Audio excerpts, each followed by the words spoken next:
Το ελληνικό Πάσχα είναι η υψηλότερη μορφή της Άνοιξης, έγραψε ο μεγάλος μας ποιητής Γιώργος Εφέρης. Από την Αγία Μεγάλη Εβδομάδα στην συνταρακτική λαμπρή Ανάσταση. Από την Οδύνη και τον Θρήνο στην ελπίδα και την αναγέννηση. Η Ανάσταση του Χριστού μεταφέρει στο εκκλησιαστικό πλαίσιο την αναγέννηση της φύσης μετά το σιωπηλό και κρύο αλλά τόσο δημιουργικό χειμώνα.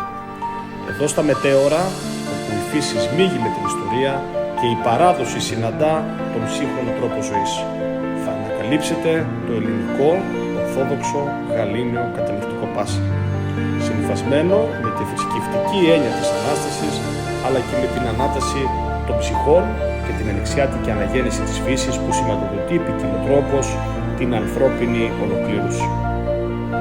Η πιο σημαντική γιορτή της χριστιανοσύνης αποκτά μοναδικό χαρακτήρα στη δεύτερη μεγαλύτερη μοναστική κοινότητα της χώρας. Εδώ, στον Δήμο Μετεώρων, ανυψώμενοι ανάμεσα σε γη και ουρανό, όπως και η πρώτη μοναχή, θα βιώσετε τη Μεγάλη Εβδομάδα και την Ανάσταση με κατάνοιξη και βαθιά θρησκευτικότητα, ανάμεσα σε λιτές εκκλησίες, εκπληκτικές αγιογραφίες και ψαλμοδίες υπερβατικού χαρακτήρα. Εδώ θα ζήσετε ένα απόλυτα μυσταγωγικό Πάσχα ανάμεσα στους απόκουσμους πέτρινους βράχους που δείχνουν λες και αγκαλιάζουν την καλαμπάκα και μοιάζουν σαν να εκπέμπουν σεβασμό, ταπεινότητα και αγιοσύνη, στοιχεία αλληλένδετα με τη βαθύτερη ουσία τούτων των ημερών. Σας εύχομαι χρόνια πολλά, καλό Πάσχα και καλή Ανάσταση.